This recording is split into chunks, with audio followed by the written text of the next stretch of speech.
Shalom, selamat pagi Bapak Ibu yang terkasih di dalam Tuhan Yesus Kristus.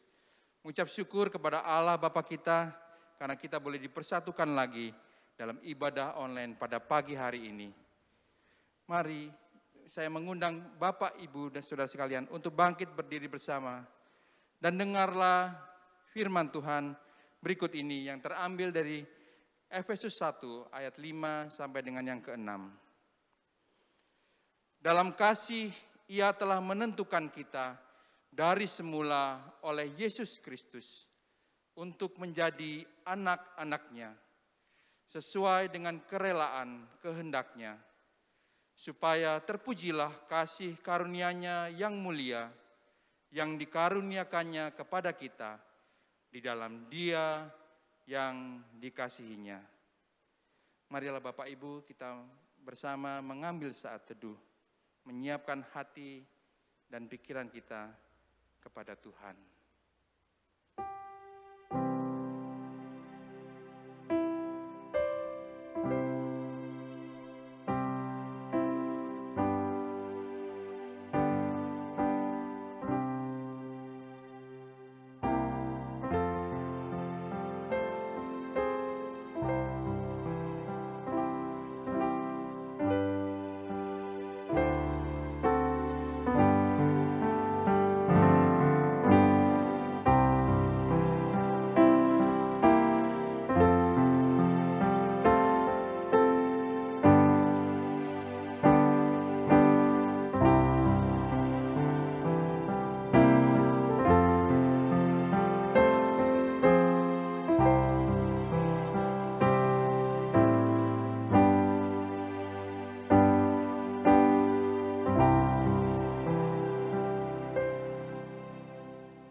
Ibadah kita pada pagi hari ini, kita mulai dengan pengakuan bahwa pertolongan kita datangnya dari Allah Tritunggal yang menciptakan langit dan bumi serta segala isinya, dan yang tidak pernah meninggalkan hasil perbuatan tangannya. Turunlah atas kita sekalian kasih karunia dari Allah Bapa, Putra, dan Roh Kudus. Amin. Marilah Bapak Ibu kita menaikkan pujian penghormatan bagi Allah Bapa kita. Hormat bagi Allah Bapa.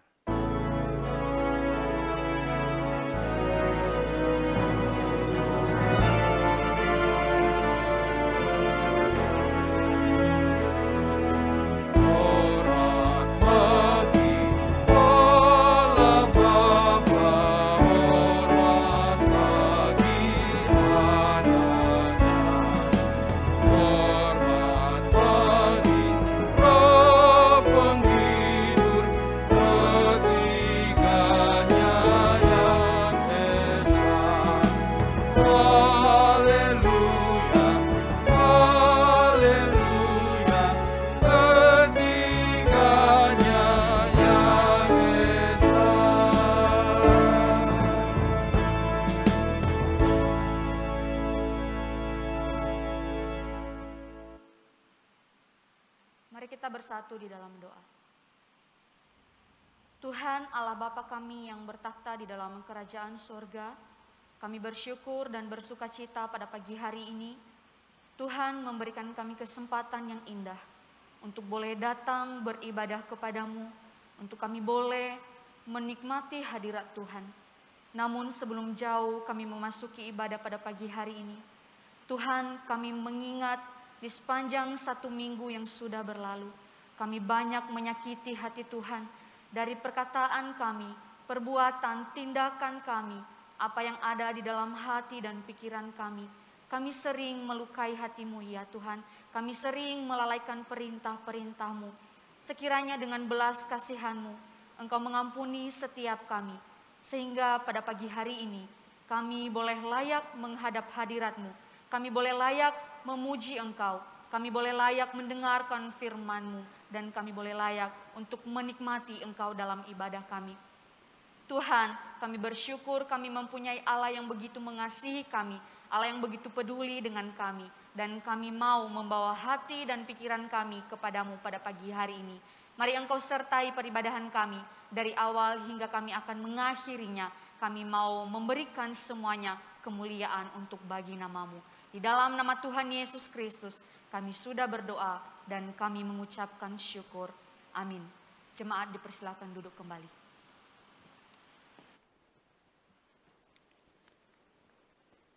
Sungguh suatu sukacita bagi kita sekalian. Kita dapat berkumpul dan berbakti pada pagi hari ini. Mari Bapak, Ibu, dan saudara sekalian yang terkasih di dalam Tuhan Yesus Kristus, yang rindu memuji dan memuliakan Tuhan, mari kita datang kepadanya membawa pujian syukur kita. Mari yang cinta pada Tuhan, datanglah.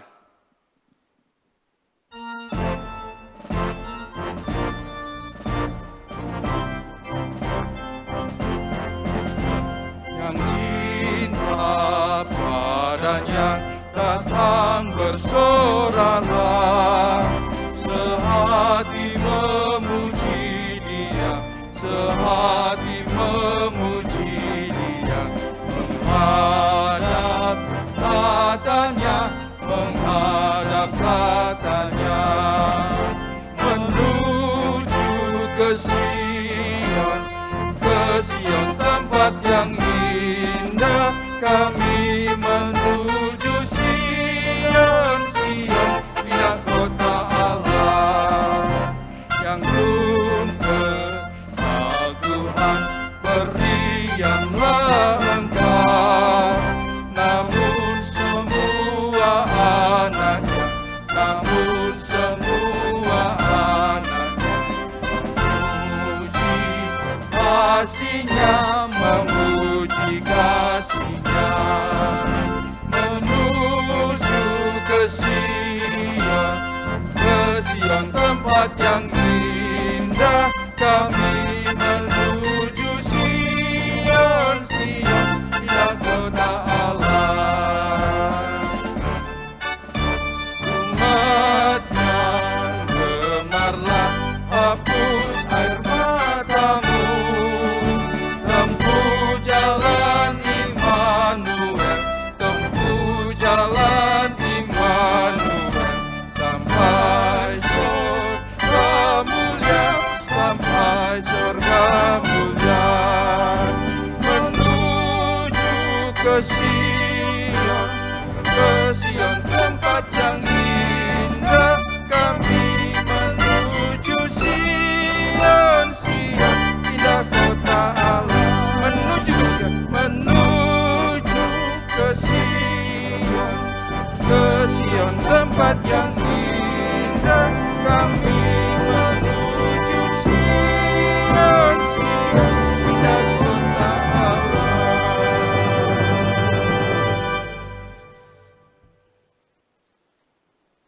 Saat kita dipanggil menjadi anak-anak Allah dan beriman kepada Allah Bapa kita, hidup kita akan diubahkan. Roh Kudus akan menuntun kita sekalian untuk hidup memperkenankan Tuhan dan dengan segenap hati mempermuliakannya. Pujian hidup bagimu akan mengawali kebenaran firman Tuhan yang akan disampaikan oleh hambanya, penginjil Nesin. Hidup bagimu.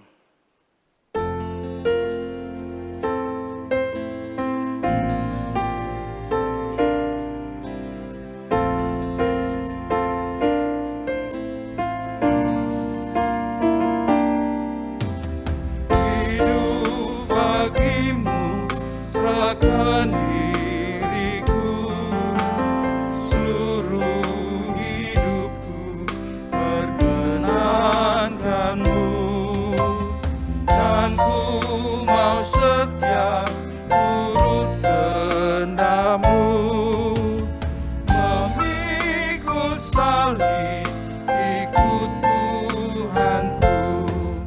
Oh Yesusku, Tuhanku, ku serahkan diriku, Kau rela disalibkan untuk menebusku, dan Engkaulah Tuhanku, tinggal di hatiku sepanjang umur hidupku. Ku serahkan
jadi milikku. Ku mau mencari domba yang sesat, bawa mereka ke pelukanmu. Oh Yesusku, Tuhanku, ku serahkan diriku.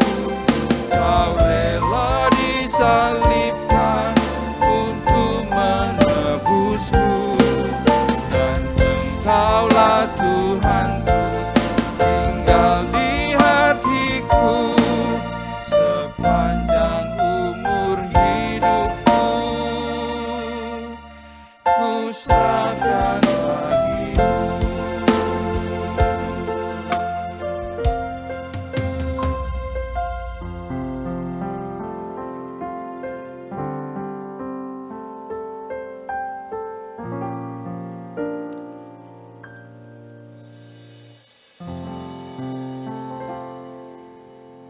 Mari kita bersatu di dalam doa.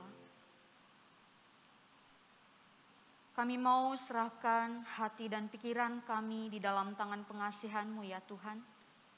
Sebentar lagi kami akan belajar firman-Mu. Biarlah Roh Kudus-Mu boleh memampukan kami, untuk kami boleh memahami dan mengerti apa yang menjadi kehendak-Mu bagi kami. Berbicara bagi setiap kami pada pagi hari ini. Engkau memakai mulut bibir hamba-Mu yang akan menyampaikan firman-Mu. Di dalam segala kelemahan dan keterbatasan, Tuhan yang melingkupi, Tuhan yang menolong dan mengurapi, Engkau sembunyikan di belakang salib-Mu, sehingga Engkau saja yang boleh berbicara dan beracara. Terima kasih ya Tuhan, kami sambut kebenaran firman-Mu pada pagi hari ini dengan ucapan syukur. Amin. Shalom Bapak Ibu, Saudara terkasih yang begitu dikasihi oleh Tuhan dimanapun Bapak Ibu Saudara berada. Mari kita bersama-sama bersukacita dan bersyukur pada pagi hari ini. Kita akan belajar satu kebenaran firman Tuhan yang saya beri judul Transformasi Hidup oleh Iman. Transformasi hidup oleh iman. Bapak Ibu Saudara, hari ini bertepatan dengan memperingatinya sejarah yang sangat besar di dalam kekristenan, yaitu 504 tahun setelah reformasi awal pada tahun 1517. Tepat 31 Oktober 1517 di pintu gerbang gereja Wittenberg, Martin Luther memakukan 95 tesis berisi pernyataan iman. Dengan demikian Bapak Ibu Saudara, reformasi Protestan pun dimulai. Nah, salah satu hal yang penting yang dikumandangkan di dalam reformasi pada masa itu adalah tentang kehidupan orang percaya yang diselamatkan oleh Allah. Oleh Allah, orang yang percaya datang kepada Yesus Kristus dengan hidup yang diperbaharui.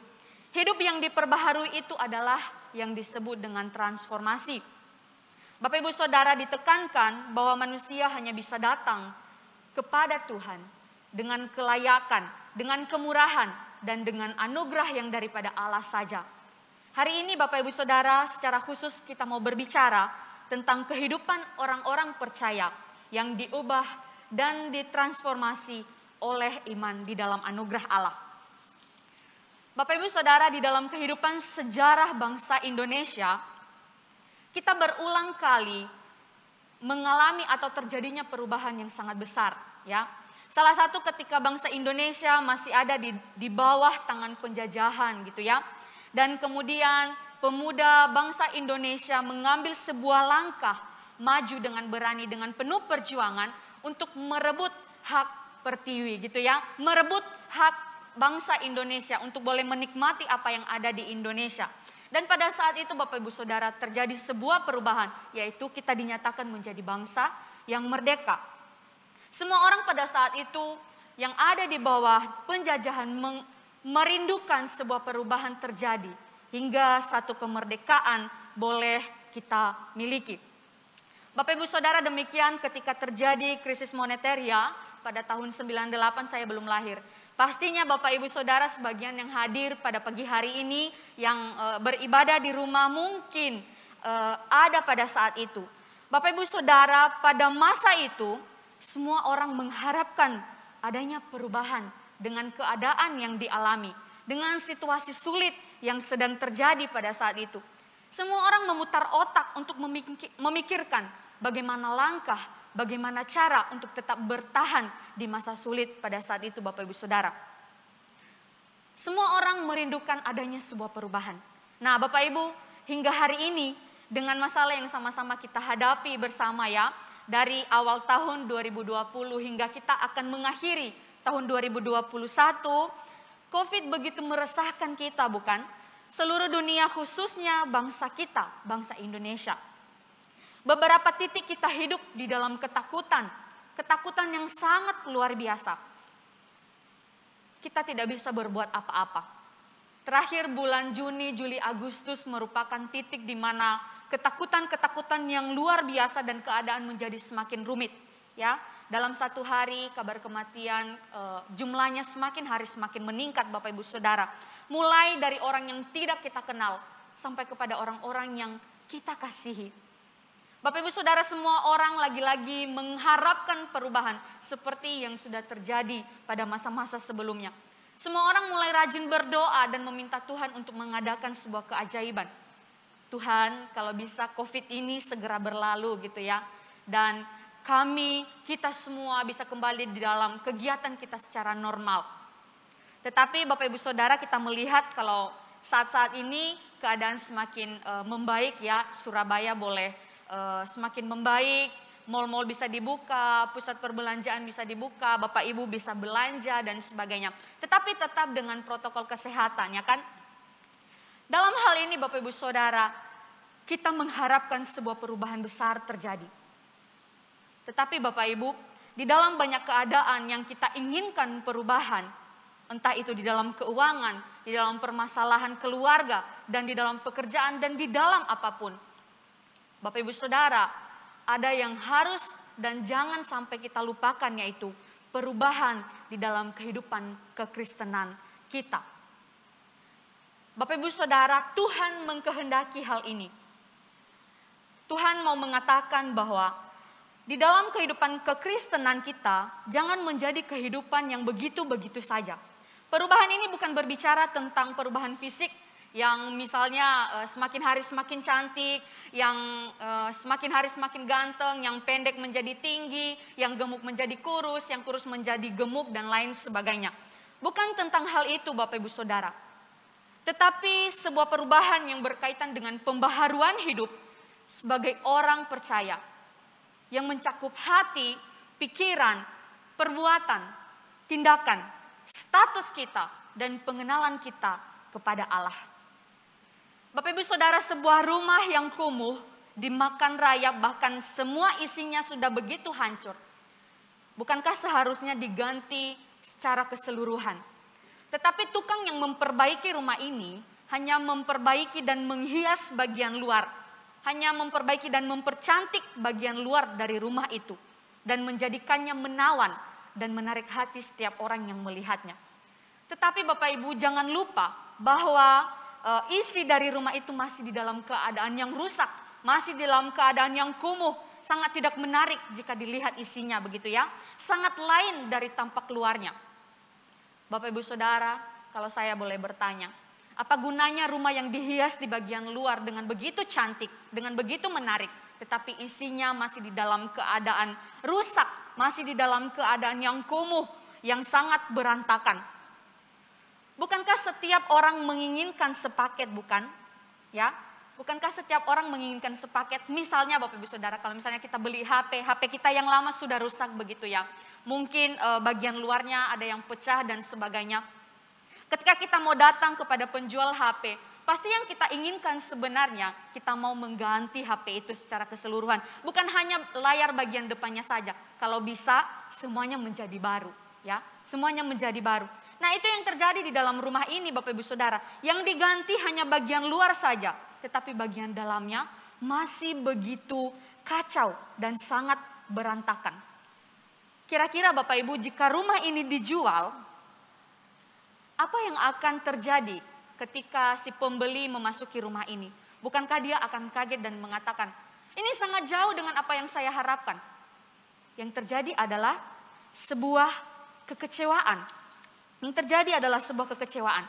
Bapak Ibu Saudara, ini adalah gambaran kehidupan kita. Itulah mengapa kita butuh transformasi yang sungguh-sungguh yang dikerjakan oleh Allah melalui iman. Bukan oleh diri kita. Karena kita tidak mampu untuk mentransformasi hidup kita sesuai dengan yang Tuhan inginkan. Karena apa Bapak Ibu Saudara? Kenapa harus terhadap Allah? Kenapa harus kepada Allah? Transformasi yang Allah kerjakan, saya mau katakan sangat radikal. Kenapa? Karena Ia mengerjakannya dan membereskannya sampai ke akar-akar permasalahan yang kita hadapi. Sampai ke akar persoalan yang kita miliki. Akar yang sangat mendasar yang kita miliki adalah natur kita yang tercemar dan berdosa. Bapak Ibu Saudara, saya mau mengajak kita semua untuk membaca bagian firman Tuhan yang menjadi landasan pembicaraan kita pada pagi hari ini. Di dalam 2 Korintus pasal yang ketiga ayat yang ke-18. Silakan Bapak Ibu bisa membaca di rumah, saya akan membacakan untuk kita semua. Dan kita semua mencerminkan kemuliaan Tuhan dengan muka yang tidak berselubung. Dan karena kemuliaan itu datangnya dari Tuhan yang adalah roh, maka kita diubah menjadi serupa dengan gambarnya dan kemuliaan yang semakin besar. Bapak Ibu Saudara, apa yang dimaksud oleh Rasul Paulus di dalam ayat yang kita baca ini tentang diubah? Apa yang dimaksud oleh Rasul Paulus? Terlebih dahulu sebelum kita mau melihat apa yang dimaksudkan oleh Rasul Paulus, kita mau mengerti apa yang dimaksud dengan transformasi. Reformasi dengan transformasi merupakan dua hal yang berbeda. Transformasi terdiri dari dua kata yaitu trans dan form, yang artinya trans berarti melampaui dan form artinya bentuk. Di dalam 2 Korintus 3:18 yang kita baca tadi, kata diubah yang dipakai oleh Rasul Paulus di dalam versi bahasa Inggris being transformed, yang di dalam bahasa aslinya yaitu metamorfo. Metamorfo yang berarti mengubah ke bentuk lain. Artinya adalah mengubah ke bentuk lain. Kalau reformasi artinya mengubah kembali kepada bentuk seperti semula. Tetapi transformasi dikatakan bahwa mengubah ke bentuk yang lain. Contohnya apa Bapak Ibu Saudara yang paling dekat dengan kita, yang kita bisa lihat dalam kehidupan kita sehari-hari? Perubahan seekor kupu-kupu. Perubahan seekor kupu-kupu kita melihat pasti banyak anak-anak atau banyak dari Bapak Ibu yang suka dengan kupu-kupu gitu ya. Tetapi tahukah perubahannya dari seekor ulat menjadi kepompong? Dari sebuah yang menjijikkan dan bahkan untuk sebagian orang menakutkan, menjadi sesuatu yang indah dan menarik. Sangat jauh perbedaannya ya. Dari ulat ke pompong menjadi seekor kupu-kupu yang begitu indah. Ini perubahan bentuk. Kemudian contoh yang kedua adalah perubahan katak. Ya, dari telur menjadi kecebong lalu menjadi katak. Nah, Bapak Ibu Saudara sekalipun katak ini tidaklah seindah kupu-kupu begitu ya. Tapi mungkin juga ada dari Bapak Ibu yang tertarik dengan katak. Ada yang suka makan katak, ada yang suka memelihara katak. Tapi yang pasti keindahannya sangat jauh dari kupu-kupu. Tapi Bapak Ibu Saudara, di dalam hal ini poin yang saya mau katakan adalah perubahan yang terjadi. Metamorfo yang dimaksud oleh Rasul Paulus adalah perubahan bentuk yang sama sekali berbeda dari bentuk yang sebelumnya. Transformasi hidup bukanlah sebuah perubahan yang dipaksakan dari luar. Bukan sebuah perubahan yang dipaksakan dari luar. Tetapi sebuah perubahan dari dalam. Yang dikerjakan oleh Allah di dalam ketaatan melalui iman Bapak Ibu Saudara dan saya. Dan kita harus tahu Bapak Ibu Saudara, kalau perubahan hidup atau transformasi hidup bukanlah syarat mendapatkan hidup yang kekal. Jangan sampai nanti bilang, oh saya mau hidupnya ditransformasi supaya saya dapat hidup yang kekal. Bukan, ini bukanlah syarat mendapat hidup yang kekal. Tetapi bagian ini berbicara tentang pengudusan hidup yang terjadi setelah pembenaran yang kita terima dari Allah. Bapak Ibu Saudara, kalau kita mau bertanya, Dari tadi kita berbicara tentang transformasi hidup oleh iman, hidup yang diubahkan dan sebagainya. Sesungguhnya kalau kita mau bertanya apa yang ditransformasi oleh iman dalam hidup kita. Apa yang kita lihat dari hasil transformasi iman. Apa yang sudah kita rasakan Bapak Ibu Saudara. Di dalam kehidupan kita masa kini sebagai orang-orang yang menyebut diri sebagai anak-anak Tuhan. Sebagai jemaat Allah. Apa yang sudah ditransformasi dan diubahkan. Apakah transformasi dari gedung yang biasa-biasa saja, yang mungkin dulunya kecil, sekarang dengan mengerahkan segala upaya, dengan dana yang dipunya, kemudian mengubahnya menjadi sebuah gedung yang besar, menjadi sebuah gedung yang mewah dan menarik. Apakah ini salah? Tentu saja tidak ya Bapak Ibu, tentu saja tidak. Hal ini juga penting untuk menciptakan tempat, suasana yang nyaman untuk setiap jemaat yang datang beribadah dan melayani, menikmati hadirat Tuhan. Tetapi bukan ini pokok atau inti yang dimaksud dengan transformasi hidup oleh iman. Bukan tentang gedung gereja yang begitu luar biasa, berubah dari yang kecil menjadi yang besar. Bukan seperti begitu Bapak Ibu Saudara. Lalu apa yang dimaksud? Yang dimaksud gereja di dalam bagian ini adalah bait Allah itu sendiri. Yaitu hidup kita. Hidup kita adalah bait Allah. Gereja Allah. Tubuh Kristus. Tetapi kalau misalnya kita bertanya lagi, oh kita mau diubah, kita mau ditransformasi, hidup saya mau diubah. Apakah tentang perubahan wajah? Oh bisa, operasi plastik gitu ya, bisa. Perubahan warna kulit atau perubahan warna rambut dari hitam menjadi pink gitu ya, dari hitam menjadi abu-abu dan sebagainya. Atau dari yang lurus menjadi bergelombang. Atau yang bergelombang menjadi lurus. Atau yang dari tidak glowing menjadi glowing, shining, semering, dan splendid. Begitu Bapak Ibu Saudara. Ternyata bukan itu. Ternyata bukan itu. Tetapi yang dimaksud transformasi hidup oleh iman. Letaknya pada pusat kehidupan kita. Yaitu pada hati, pada pikiran, pada status kita, pada tindakan, dan aspek-aspek lain. Bapak Ibu Saudara, beberapa bagian di dalam Alkitab mencatat tentang apa yang menjadi pusat kehidupan kita sebagai manusia yang hidup. Bukankah segala sesuatu itu berpusat kepada hati kita? Segala hal yang kita lakukan, segala perkataan yang keluar dari mulut kita, sifat kita, perlakuan kita terhadap orang lain, praktek kasih kita, praktek kesabaran kita menilai segala sesuatu, atau bahkan kita menempatkan Tuhan, itu berpusat kepada hati. Di dalam Matius pasal yang ke-12 33 sampai 34 dikatakan bahwa jikalau suatu pohon kamu katakan baik, maka baik pula buahnya. Jika suatu pohon kamu katakan tidak baik, maka tidak baik pula buahnya. Sebab dari buahnya pohon itu dikenal. Hai kamu keturunan ular beludak, bagaimanakah kamu dapat mengucapkan hal-hal yang baik, sedangkan kamu sendiri jahat? Karena yang diucapkan mulut meluap dari hati. Demikian Amsal 4 ayat 23. Jagalah hatimu dengan segala kewaspadaan, karena dari situlah terpancar kehidupan. Di dalam 1 Samuel 16 ayat 7 dikatakan, bukan yang dilihat manusia yang dilihat oleh Allah. Manusia melihat apa yang di depan mata, tetapi Tuhan melihat hati. Di dalam beberapa bagian firman Tuhan ini, sebenarnya masih banyak lagi Bapak Ibu bisa menemukannya ketika Bapak Ibu membaca Alkitab nanti.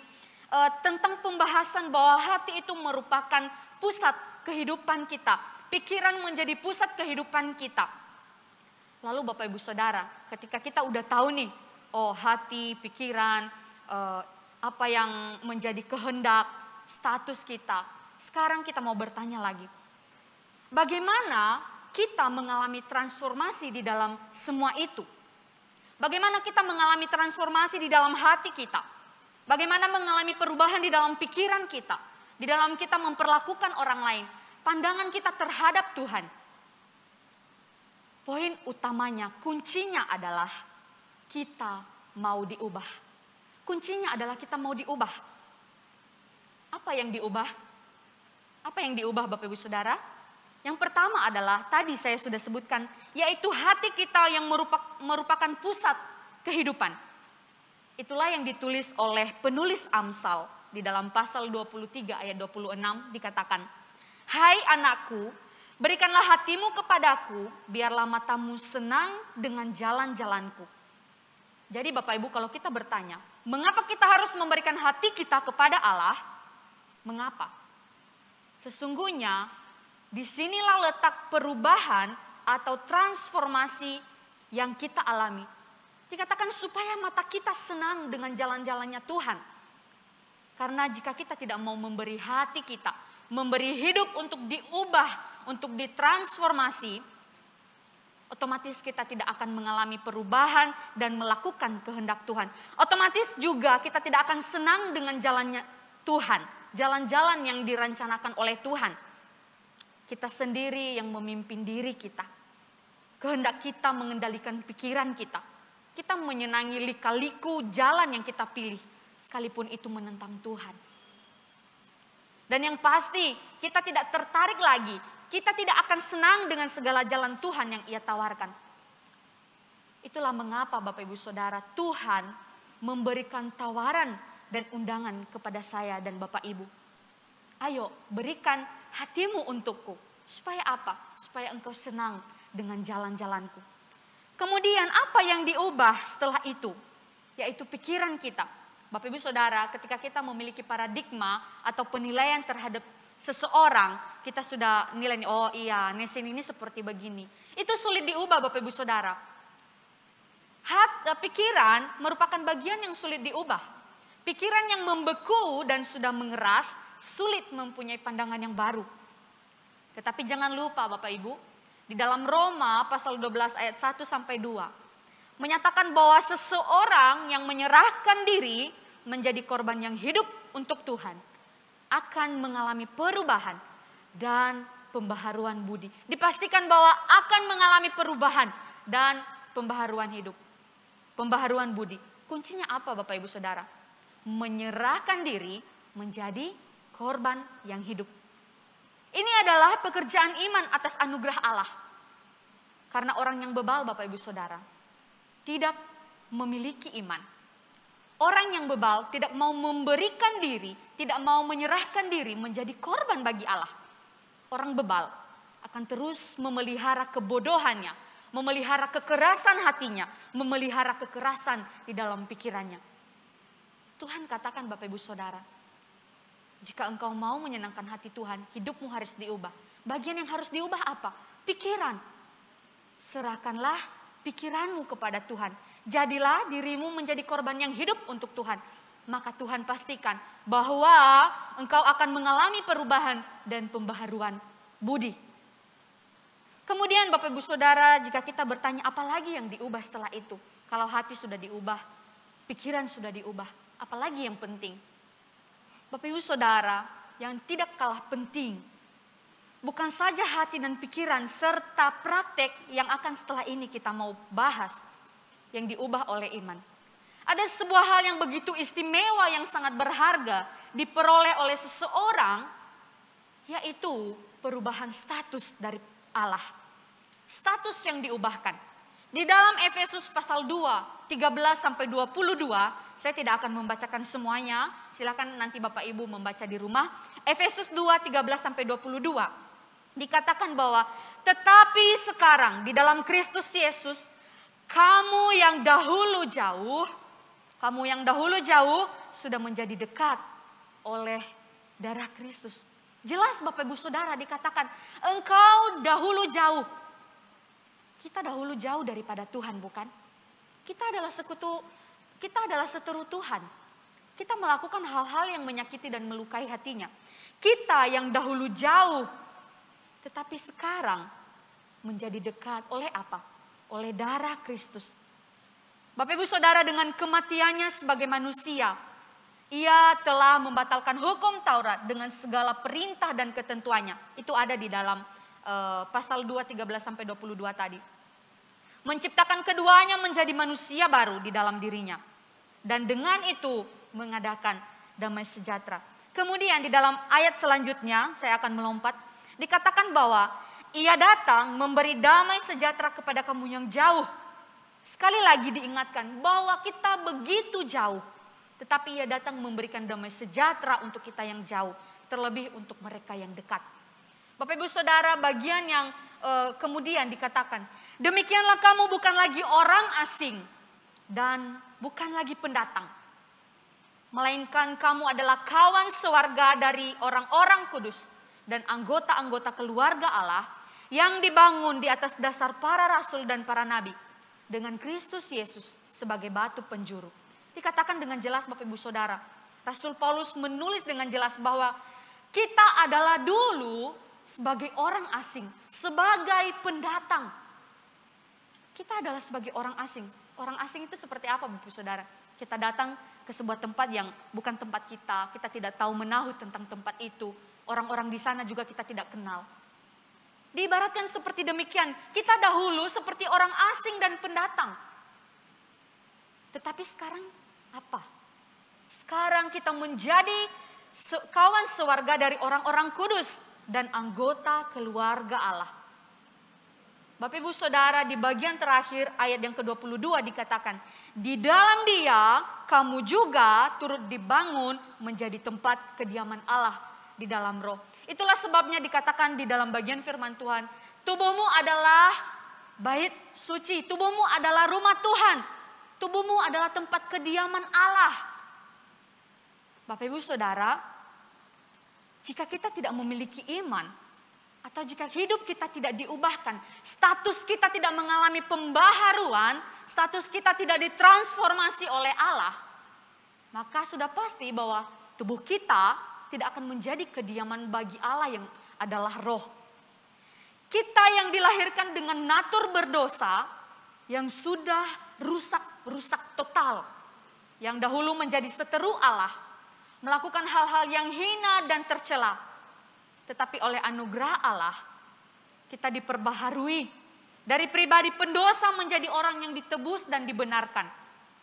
Dari kematian kekal, menuju atau diberi dan menerima kehidupan yang kekal. Dari pribadi yang terkutuk menjadi pribadi yang diberkati.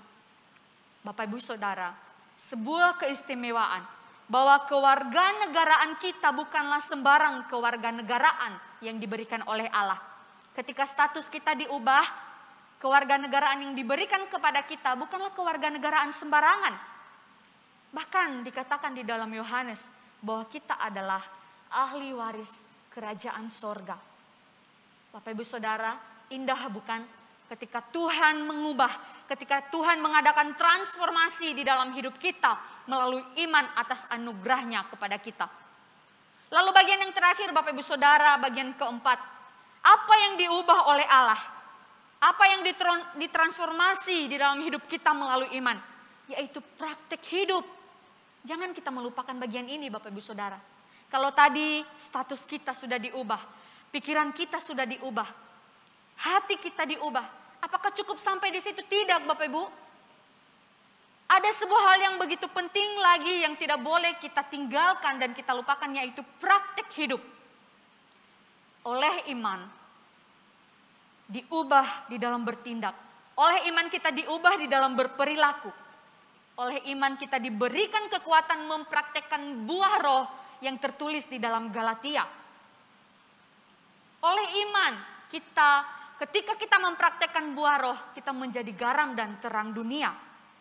Bukankah ini yang diharapkan dan dirindukan oleh Allah bagi setiap kita? Bapak Ibu Saudara, identitas kita atau status kita sebagai anak Allah yang sudah dibaharui, itu adalah sebuah hal yang kita kenakan di dalam hari-hari kita. Dan dunia melihat itu. Tidak mungkin status kita sebagai anak Tuhan, kita mengatakan saya adalah anak Tuhan dan mengatakan status saya sudah diubahkan. Tetapi praktik hidup kita sangat jauh dari status kita, sangat jauh dari identitas kita. Saya percaya Bapak Ibu, ketika hal itu terjadi, orang-orang yang melihat kita akan bertanya dan mungkin menertawakan, "Hei, jangan-jangan kamu ini sedang bermimpi. Jangan-jangan kamu ini sedang bermimpi.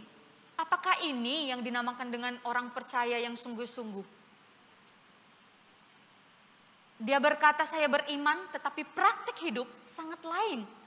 Ia berkata bahwa status sudah diubah menjadi ahli waris kerajaan sorga, tetapi praktik hidup tidak mencerminkan hal itu.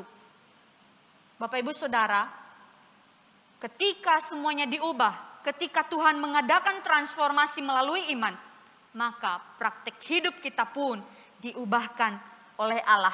Kedua atau beberapa hal ini harus berjalan seimbang. Seorang yang beriman akan berbuah. Bapak Ibu Saudara, dikatakan ketika semuanya sudah diubah, terlebih ketika praktik hidup kita diubah melalui pikiran yang diubahkan, hati yang diubahkan, status yang diubahkan, maka hal-hal yang dulu, kehidupan kita yang dulu akan kita tinggalkan. Demikian di dalam Kolose pasal 39 ayat 10 mengatakan, Bapak Ibu Saudara, kamu tidak lagi saling mendustai karena kamu sudah menanggalkan manusia lama serta menanggalkan kelakuannya. Ketika kita sudah diperbaharui, kita dibaharui dan ditransformasi oleh Allah, bukan semakin menjadi buruk, tetapi semakin menjadi lebih baik. Dikatakan meninggalkan manusia yang lama, bahkan kelakuannya, yaitu bahkan praktek hidupnya. Kamu tidak lagi saling mendustai satu dengan yang lain. Karena apa? Karena hidup kita sudah diubahkan, sudah ditransformasi oleh Allah. Bapak Ibu Saudara, Anthony Hukma mengatakan di dalam buku yang dia tulis, bahkan orang percaya akan mengalami pengudusan di dalam karya Roh Kudus untuk melepaskan diri dari pencemaran dosa dan memulihkan gambar diri Allah yang rusak. Semuanya kembali kepada karya Roh Kudus. Karena apa? Ketika kita mengusahakannya dengan diri kita sendiri, dengan kekuatan kita sendiri, percayalah Bapak Ibu, kita tidak akan mampu. Hanya oleh kekuatan Roh Kudus yang memampukan kita untuk melakukan yang sesuai dengan kehendak Tuhan. Bapak Ibu Saudara, orang yang telah mendapatkan keselamatan melalui Yesus Kristus akan mengalami transformasi di dalam hidupnya. Mengalami proses pembentukan untuk menjadi semakin serupa dengan Kristus. Setelah kita mengetahui hal ini Bapak Ibu Saudara, apa yang diubahkan dalam hidup kita? Apa yang diubahkan sebagai orang percaya? Apa yang diubahkan? Apa yang ditransformasi? Kita sudah tahu status, hati, pikiran, praktik hidup kita. Masalahnya adalah, apakah semua orang suka mengalami perubahan atau ditransformasi hidupnya? Apakah semua orang dengan senang hati, memberi hidup, memberi pikiran, memberi praktik hidupnya, memberi pandangannya dengan senang hati, memberikannya untuk Tuhan untuk diubah dan ditransformasi? Bapak Ibu Saudara, pada kenyataannya tidak semua orang senang dengan itu. Tidak semua orang senang meninggalkan kehidupan yang lama untuk diubahkan masuk di dalam kehidupan yang baru. Tidak semua orang suka meninggalkan cara hidupnya yang lama untuk diubahkan oleh Tuhan masuk di dalam cara hidup yang baru. Tidak semua orang senang meninggalkan kelakuannya yang lama untuk diperbaharui dan mempraktikkan kelakuan yang baru sesuai dengan kehendak Tuhan. Banyak orang Bapak Ibu Saudara ingin mengatur dirinya sendiri. Banyak orang ingin berjalan sendiri, bertindak dan berperilaku sesuai dengan keinginannya sendiri, suka-suka hatinya sendiri, ya. Tidak suka kalau mengalami perubahan. Sudah terlalu enak, sudah terlalu nyaman dengan keadaan itu. Sayang kalau ditinggalkan, ya. Sayang kalau dibuang. Akan mengalami kerugian. Sayang sekali kalau dibuang. Bapak Ibu Saudara, tidak jarang orang seperti begitu. Tetapi Bapak Ibu, ketika Allah telah memilih dan menetapkan seseorang sebagai orang pilihan, maka Ia akan memanggil sesuai dengan kehendak dan waktunya. Menurut seorang yang bernama Ascott, di dalam buku yang dia tulis, Christianity According to Santo Paul, di dalam bukunya itu tersebut, ia mengatakan bahwa transformasi akan terjadi ketika iman mulai bekerja. Iman yang merupakan anugerah Allah yang memampukan setiap orang yang hidup menjadi umat Allah. Sebab Allah menaruh firman-Nya dalam batin mereka dan menuliskannya di dalam hati mereka. Itu juga terdapat di dalam Yeremia 31:34. Bapak Ibu Saudara, iman merupakan faktor yang mengakibatkan kita bisa menerima anugerah keselamatan. Kuncinya Bapak Ibu Saudara hanya iman yang benar, yaitu yang objeknya adalah Allah. Iman itu bukan sikap atau asal percaya, oh iya aku percaya, kemudian kita merindukan untuk diubahkan hidupnya, untuk ditransformasi hidupnya, diubahkan pikirannya, diubahkan hatinya, diubahkan cara praktik hidup sehari-hari. Tidak, iman tidak seperti begitu. Iman bukanlah keyakinan yang buta. Penulis Ibrani mengatakan, karena iman kita mengerti bahwa alam semesta telah dijadikan oleh firman Allah. Sehingga apa yang kita lihat telah terjadi dari apa yang tidak dapat kita lihat.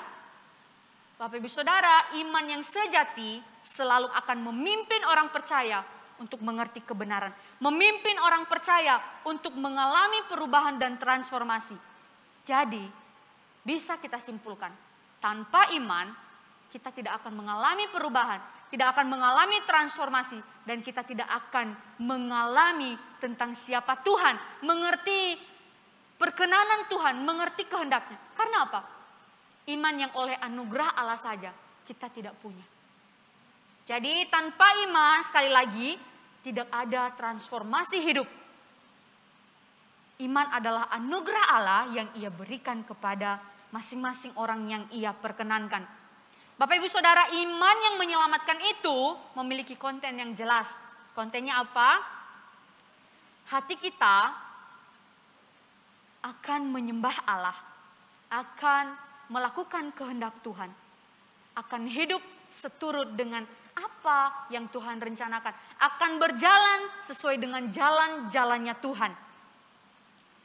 Bapak Ibu Saudara, ketika kita sudah mendengar, melihat, merenungkan beberapa bagian dari atas, mari kita kembali di dalam 2 Korintus 3 ayat 18. Sekali lagi saya akan membacakan untuk kita semua. Dan kita semua mencerminkan kemuliaan Tuhan dengan muka yang tidak terselubung. Garis bawahi, muka yang tidak terselubung. Dan karena kemuliaan itu datangnya dari Tuhan yang adalah roh, maka kita diubah menjadi serupa dengan gambarnya dan kemuliaan yang semakin besar. Bapak Ibu Saudara, dikatakan bahwa di dalam bagian ini kita akan mencerminkan kemuliaan Tuhan dengan muka yang tidak terselubung. Berarti sebelumnya kita tidak mencerminkan kemuliaannya dan muka kita pun terselubung. Karena apa? Di dalam ayat yang ke-17, ayat yang ke-16, tetapi apabila hati seorang berbalik kepada Tuhan, maka selubung itu diambil daripadanya. Sekali lagi, tetapi apabila hati seorang berbalik kepada Tuhan, maka selubung itu diambil daripadanya. Berarti Bapak Ibu Saudara, jika sebelumnya ketika hati kita belum berbalik kepada Tuhan, selubung itu terus ada, ya. Itulah mengapa kita tidak bisa mengangkat wajah kita dan memancarkan kemuliaan Tuhan.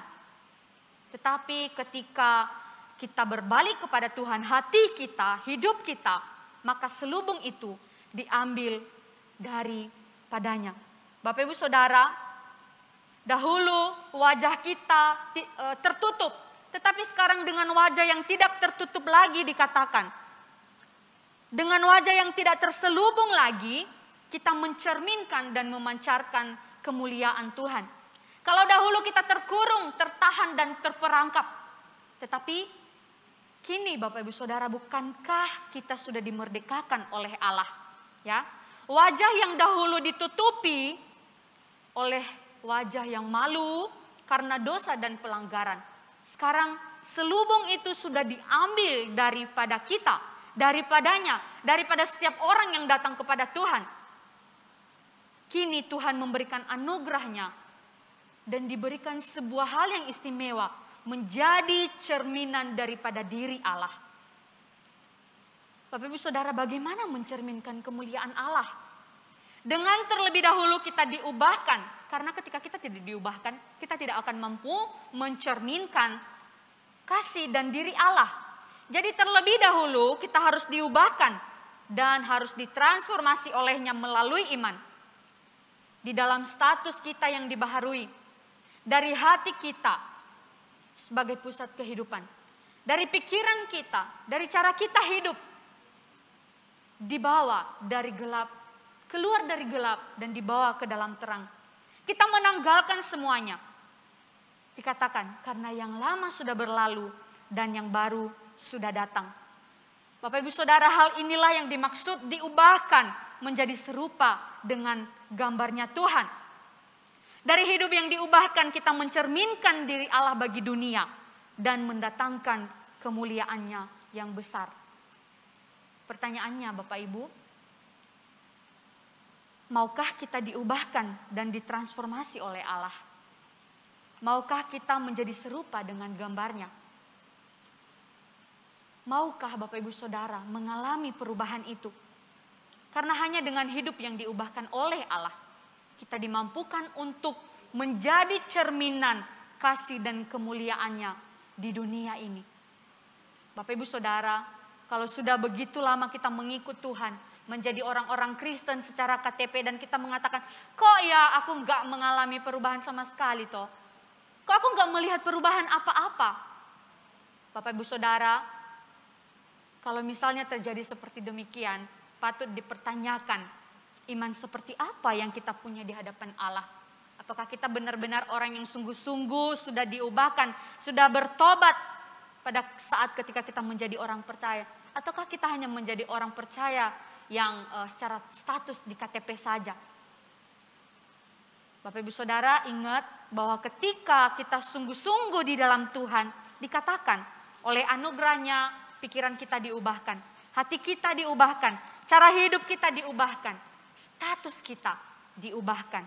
Dari seteru Allah menjadi anak-anak yang dikasihinya, dari orang yang tidak diperkenankannya menjadi orang-orang yang dilayakkan dan dibenarkan olehnya. Sekali lagi Bapak Ibu, maukah kita mengalami transformasi hidup oleh iman? Maukah kita diubahkan oleh Allah melalui iman? Mari kita bersatu di dalam doa.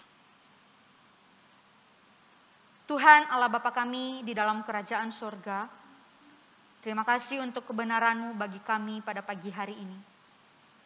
Tuhan, melalui firman-Mu kami diingatkan betapa hinanya hidup kami ketika kami jauh daripada-Mu.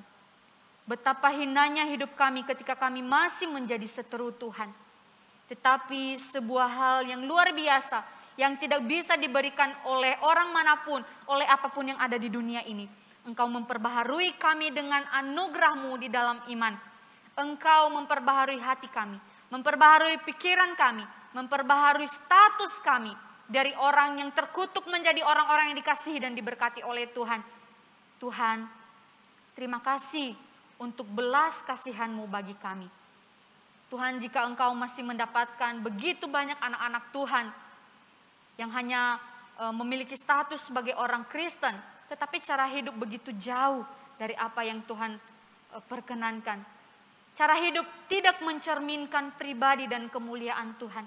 Tuhan, mari Engkau yang terus bekerja, biarlah Roh Kudus-Mu yang memampukan setiap anak-anak-Mu, setiap kami yang hadir pada pagi hari ini di dalam ibadah. Tuhan, ubahkan kami. Tuhan, melalui Roh Kudus-Mu mampukan kami untuk di dalam setiap perubahan yang terjadi dari hari ke hari. Engkau pakai setiap itu menjadi kemuliaan bagi nama-Mu sehingga kami boleh mencerminkan kasih-Mu, pribadi-Mu di dalam dunia ini dan dunia boleh melihat bahwa Engkau adalah Allah yang sungguh nyata dan Allah yang hidup. Terima kasih ya Tuhan, biarlah Engkau yang boleh memberkati firman-Mu, biarlah Roh Kudus-Mu terus menjelaskannya di dalam kehidupan kami sehari-hari. Hamba-Mu berhenti berbicara, biarlah Engkau yang terus bekerja dan memampukan setiap kami. Terima kasih Tuhan, demi Kristus Yesus kami sudah berdoa dan kami mengucapkan syukur. Amin. Bapak Ibu Saudara, mari kita menyampaikan beberapa pokok doa syafaat kita di hadapan Tuhan. Mari kita bersatu di dalam doa. Allah Bapa yang bertakhta dalam kerajaan sorga, sekali lagi kami boleh datang bersimpu di hadapan-Mu, memohon dan meminta belas kasihan Tuhan, membawa doa-doa syafaat kami kepadamu. Tuhan, pada pagi hari ini, Kami mau berdoa dan bersyukur untuk keadaan pandemi yang saat ini sudah semakin membaik, sudah melandai di negara kami, khususnya juga di kota kami Surabaya. Bahkan sekolah-sekolah boleh dibuka dan anak-anak sekolah boleh datang ke sekolah dengan tatap muka dengan guru-guru dan dengan teman-temannya. Tuhan, jangan sampai dengan hal ini menjadi klaster yang baru dan keadaan kembali rumit. Tuhan yang akan menolong supaya setiap masyarakat di Indonesia, khususnya di kota kami Surabaya, boleh terus mempraktekkan protokol kesehatan dengan ketat dan tidak melalaikannya, supaya kami boleh saling menjaga satu dengan yang lain.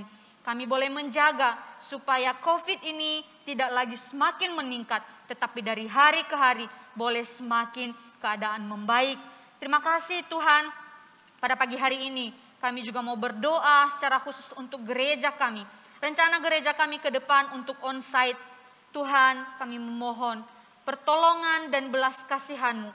Engkau saja yang boleh menopang, Engkau saja yang boleh menyertai. Sehingga ketika kami akan mengadakan ibadah onsite, Tuhan yang akan memberkati setiap pengurus, setiap anak-anak-Mu yang melayani, setiap jemaat-jemaat-Mu yang rindu untuk datang beribadah kepadamu.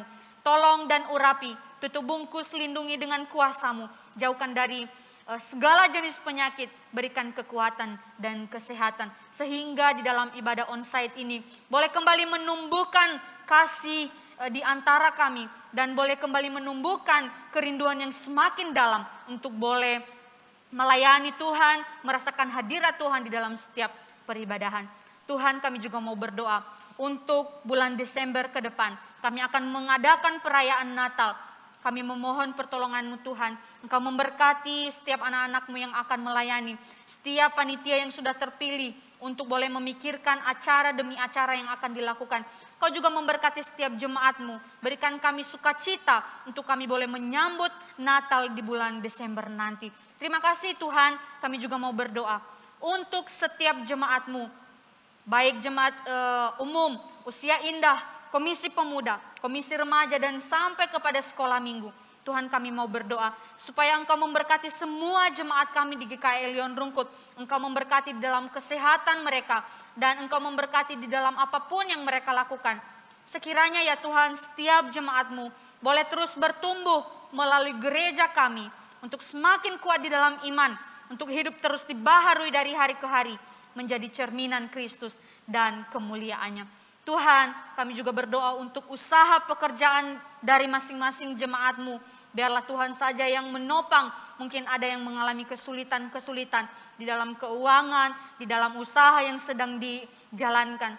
Tuhan, biarkan mereka menjadi pribadi yang kuat, bersandar berharap kepada Tuhan saja. Di masa-masa yang sulit, boleh terus berharap kepadamu. Engkau membuka jalan di dalam setiap jalan yang nampaknya tidak ada lagi jalan lain.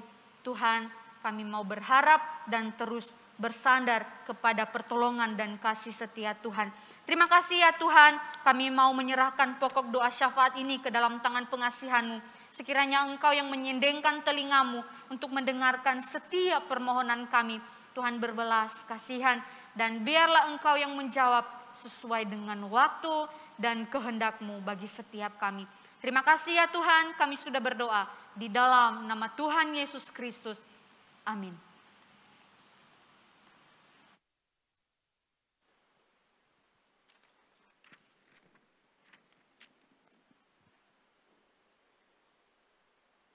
Untuk merespon kebenaran firman Tuhan yang telah disampaikan, saya undang Bapak Ibu untuk bangkit berdiri bersama.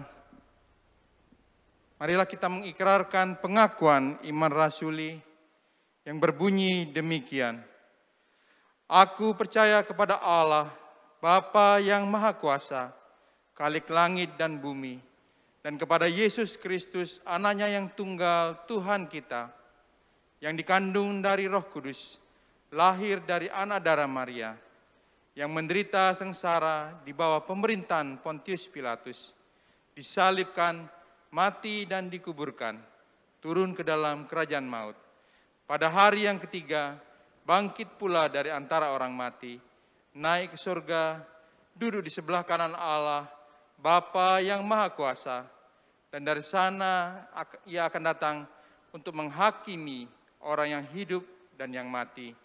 Aku percaya kepada Roh Kudus, gereja yang kudus dan am, persekutuan orang kudus, pengampunan dosa, kebangkitan tubuh, dan hidup yang kekal. Amin. Sidang dipersilakan duduk kembali.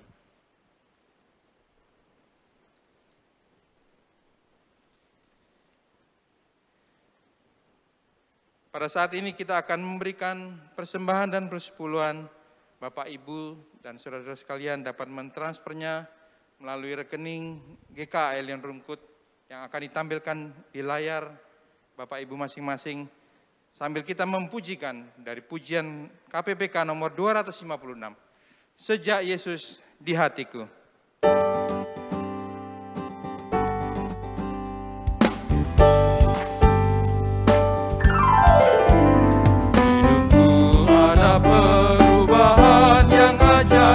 Sejak Yesus di hatiku, jiwaku rindu pencerahan terangnya.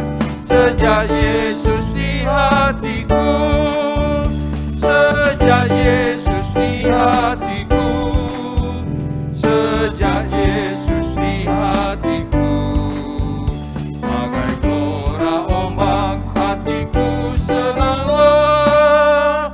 Sejak Yesus di hatiku, ku takkan berjalan di tempat yang sesat. Sejak Yesus di hatiku, masih banyak dosa namun Ia sucikan. Sejak Yesus di hatiku, sejak Yesus di hatiku, sejak Yesus di hatiku, bagai gelora ombak hatiku senanglah. Sejak Yesus di hatiku, ku bersama Tuhan di kota yang mulia. Sejak Yesus di hatiku, hatiku senanglah, langkahku ringanlah.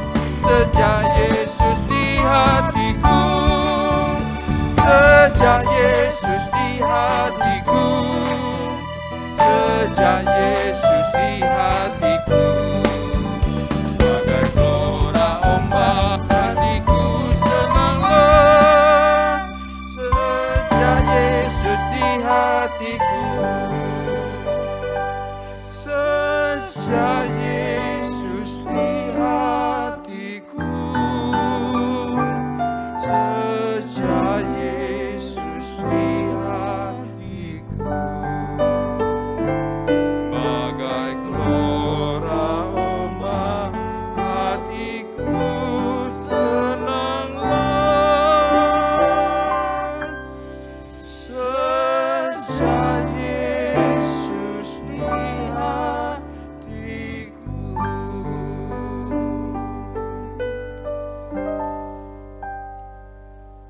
Mari kita masuk di dalam doa untuk menyerahkan persembahan dan persepuluhan kita.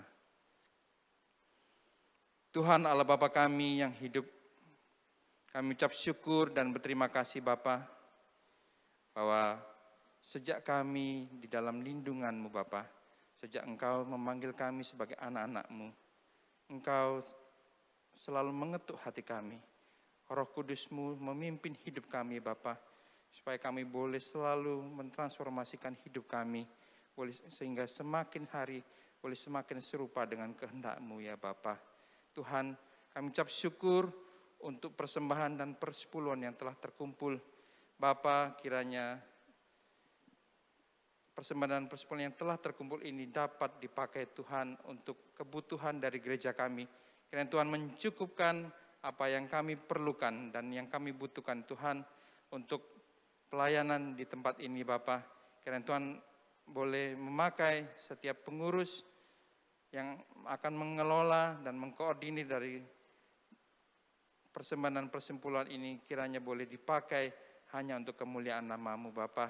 Dan biarlah kami boleh semakin bijak untuk dapat mengelola keuangan ini dengan lebih baik Tuhan. Terima kasih ya Bapa, dengarlah doa kami yang jauh dari sempurna ini. Dalam nama Tuhan Yesus kami berdoa dan mengucap syukur. Amin. Biarlah segala pujian, hormat, dan kemuliaan kita berikan kepada Allah Tritunggal. Doksologi.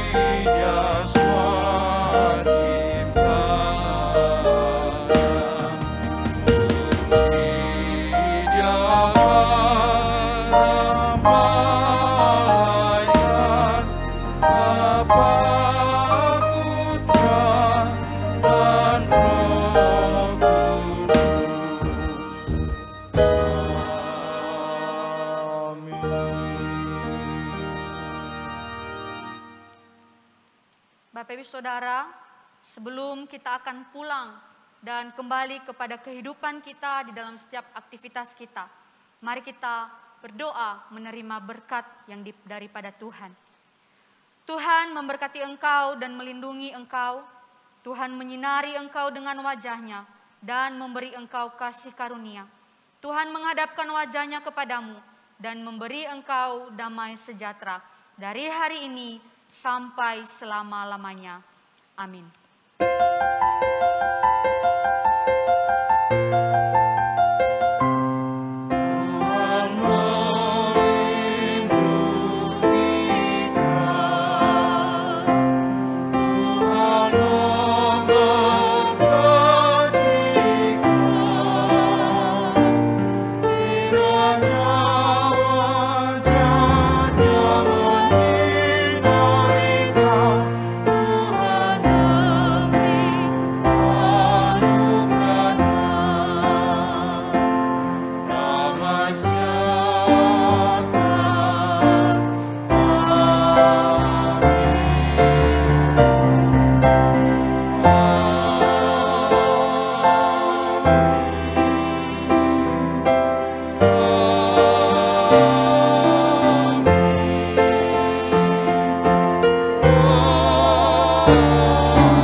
Ibadah selesai, jemaat dipersilakan duduk kembali. Tuhan memberkati. Selamat hari Minggu.